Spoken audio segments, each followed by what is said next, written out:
Now in this video, this is part 3 of Nabard grade A mains data points. So in this video, generally we'll try to look at data with respect to women, education, technology and everything, right? So first, if you get any question related to women regarding their unequal representation or with respect to their gender bias or women empowerment, wherever we feel this wherever we can feel this data, we can directly use this, right?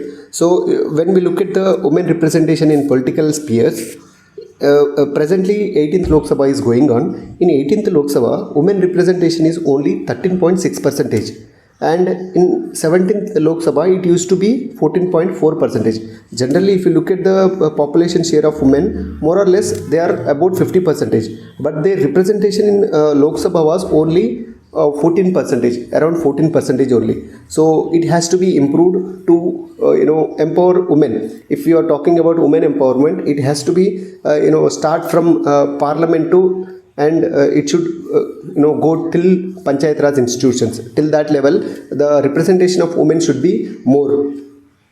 If you look at the global average representation in legislation, women representation is about 25%, and UK has the highest 40% women legislator in all its, among all its legislators. About 40% are women. So we also should aspire to achieve that number. Next, women in state legislatures is approximately 9%. This is too much, like not even close to 10%. And women representation in Panchayat Raj institution is more than 40%, because it was mandated by 73rd constitutional amendment that 33% of total seats should be allocated to women. So that is the reason the women representation in PRS, public Panchayat Raj institutions, have reached up to 40%. So there is also one amendment law that was brought, 106th amendment, constitutional amendment, I think so. So it was regarding the this amendment is regarding increasing the reservation of women to 33% in state and in MLAs and in MPs.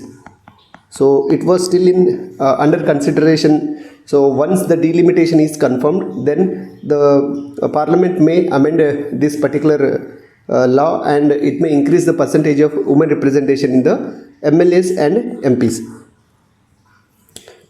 And if you look at the women turnout data, voter turnouts, the participation of women is more when it is compared with the men. Women voter turnout is more when compared with the men voter turnouts in Lok Sabha, 18th Lok Sabha. So this is also as per the political participation, women representation is more, but in political representation it is less. In participation it was more, right? So we should able to contrast this point. Participation, they are in huge number, but when it comes to representation, so they are not even close to men representation. So that has to be bridged, so that we can reduce the gender bias in political sphere. Next, if you look at the economy point of view, so women in economical angle, the global gender gap index as per global gender gap index, India ranks 131 of 148th position. So this is like a big thing. Our rank has to be improved here. So that is there. And next, wage gap. In India, women earns rupees 40 for every 100 rupees earned by men, right? So if men are earning, for example, say 100 rupees, out of 100 at the same for the same work, women are earning only 40 rupees, and income share of the women is only 18% and men is 82%. So the income share of the women is also very less when it is compared with men. Female labor force participation rate is 41.7%. General labor force participation rate is around 60%. So among that, 60 percentage, 41%, the female labor force participation is only 41.7 percentage. This was given in economic survey 24-25. In 2017 it was as low as 23 percentage only, and global average now it was about 50 percentage. So the condition of labor force participation, female labor force participation have slightly, slightly progressed, we can say, from this point. As per IMF, India increases its GDP by 27 percentage if we bridge gender gap. So this we can write in conclusion or anywhere. As per IMF, India can increase the GDP by 27 percentage if we bridge the gender wage gap. Just now has said that women are earning only 40 rupees for what men are earning for 100 rupees, right, for the same work. So if they get the equal wage, then the GDP of the India will rise by about 27 percentage. This was one of the findings or findings reported by the IMF. Women contribution to GDP was only 18 percentage. Just now we saw that income means more or less they are comparing with the GDP.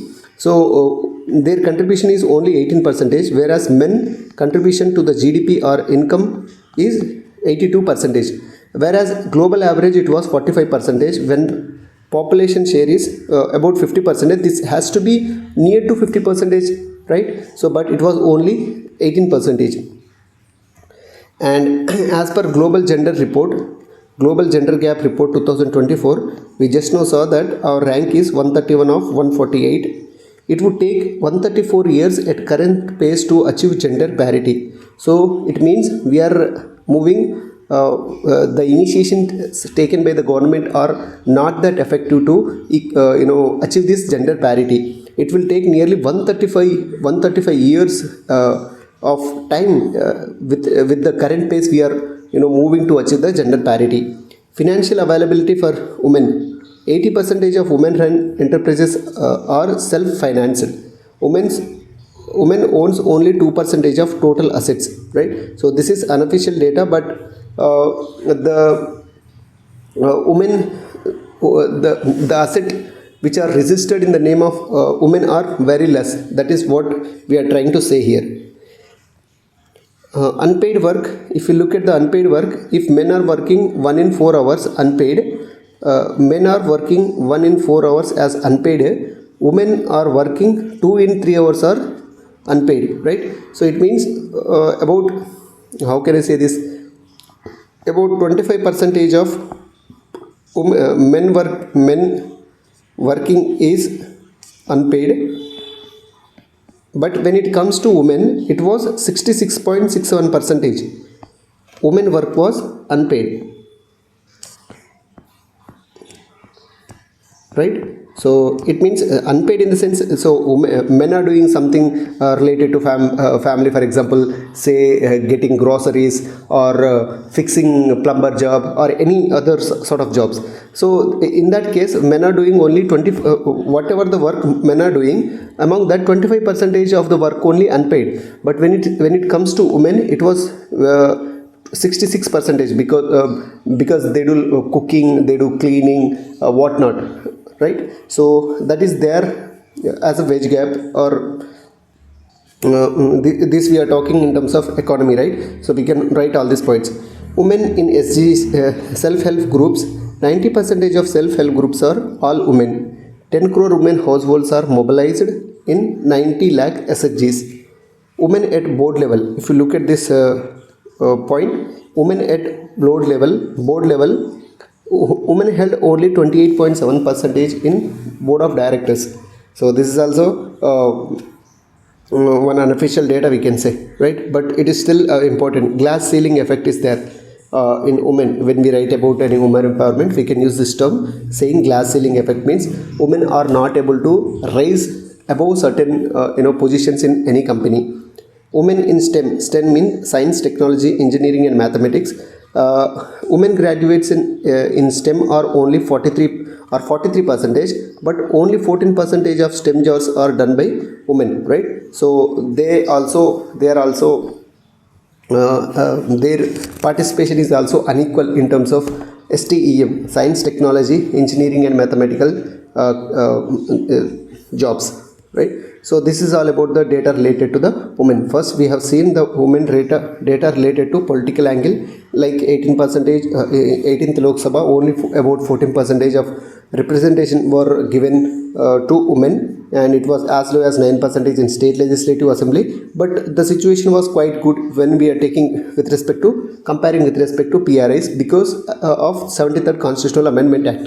And then we have came to this economical angle of women. The Global Gender Gap Report 2024, rank of India is 131 of 148, and wage gap we have seen, for every 100 rupees a man is earning, women are paid only 40 rupees for the same work done by both. And income share and GDP share of women is only 18 percentage, when even their population share was about 50 percentage. And we have seen female labor force participation was 41.7 percentage, but it used to be as low as 23 percentage in 2017, and it has almost, we can say, doubled in a span of just 6 to 7 years. That is a good sign progress. It's a good sign of progress. And but the global average is 50 percentage, and so we can achieve that global average in coming 1-2 years. That is not a big deal. Labor force participation is not a big deal, but the deal is only all about the wage gap. And it was rightly pointed by the IMF that if we reduce this wage gap, the GDP of the India will rise by about 27 percentage, and women contribution was only, it was a repeated point, to GDP was only 18 percentage, whereas men are dominantly contributing to the GDP about 82 percentage.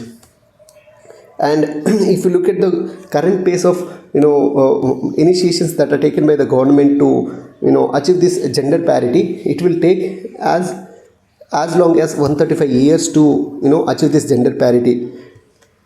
And financial availability, we have also seen this one. Unpaid work, regarding unpaid work, 1 in 4 hours of men are unpaid, whereas it is 2 in every 3 hours of women are unpaid. And we have seen this glass ceiling effect.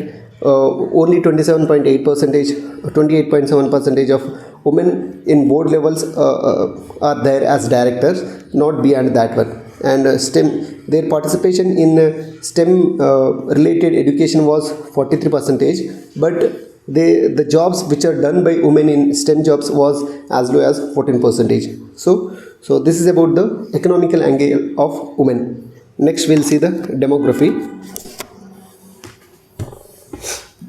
Few important points related to the demography.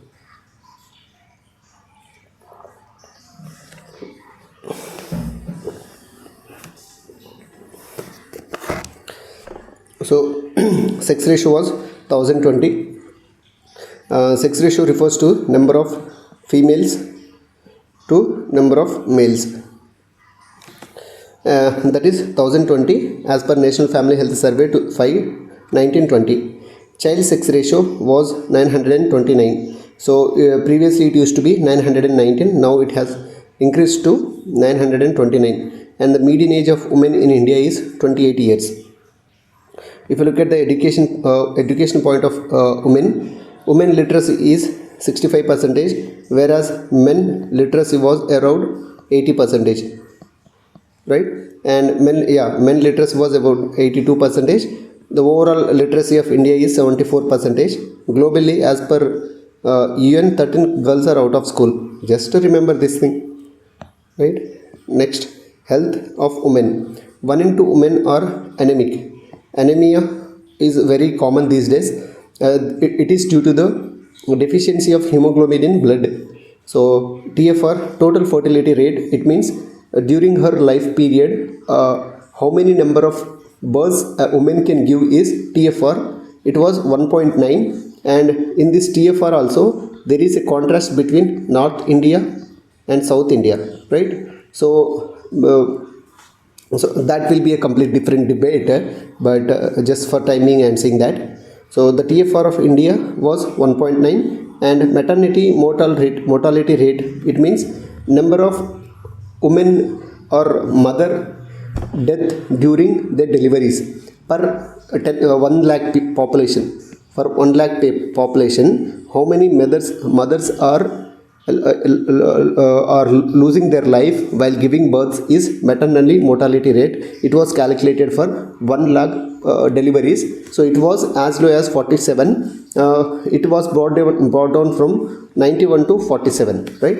So that is a good achievement through various schemes like Pradhan Mantri Matru Vandana Yojana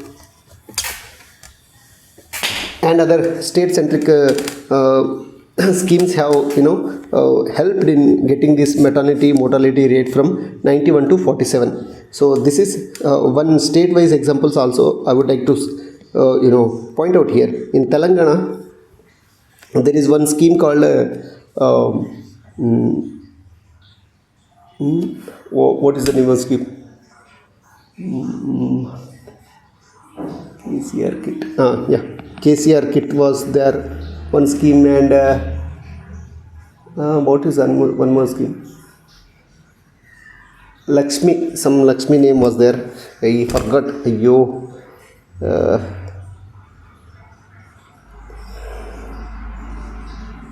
I'm sorry. So that particular scheme, what is the meaning is, it helped and it promoted institutional deliveries. The government used to give assistance, financial assistance to institutional deliveries, like 12,000 for male birth and about 13,000 for female birth, right? So, and also government used to give special dedicated kit for infants to increase to decrease the NMR, neonatal mortality rate also, right? So that is all flashback. And if you look at the crimes against women, blah blah blah, this one, every day 51 cases are registered as per NCRB. Okay, 1/3 of the crimes are committed by relatives. Kya kare fir? It was there. Cyber crimes has increased by 25%. Suicides in women has increased by 4%. Domestic violence, 1 in 3 women faces domestic violence.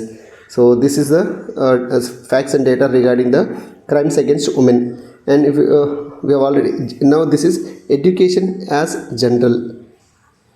Previously we have seen education with respect to women. Now we'll see education in general. The expenditure as a percentage of GDP on education is only 2.9%, whereas the world average of spending on education is about 6%, and the same target was made under NEP, National Education Policy 2020 also. Presently we have roughly 3%.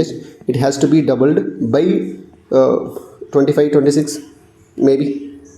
It's too big to achieve for 22, 25, 26, 27, 28, right? So as per NEP, the government has set a target to increase this expenditure on education to 6%.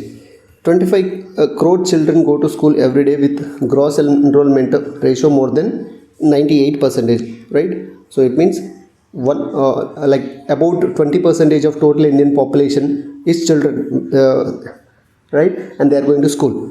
70% of schools in rural have no separate toilets for boys and girls, and this is resulting in the dropouts of school, dropouts of girl child. This is also one more important reason. Internet facility for school is only 54%, and it is been better from what used to be 22% only in 2019. This has increased under BharatNet project. Only 1 in 3 schools have disabled friendly toilets, right? 90% of brain development takes place below 6 years. So innovation and cognitive ability of nation as whole is falling. Okay. Okay, so you just leave about this point.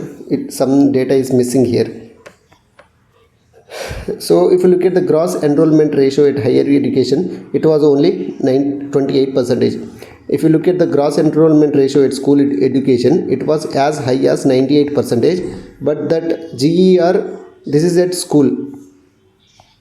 but this GER at higher education is only 28%, right? So it has to be increased to promote higher education, which plays very important role in promoting R&D, innovation, technology, etc. So this GER in higher education has to be increased.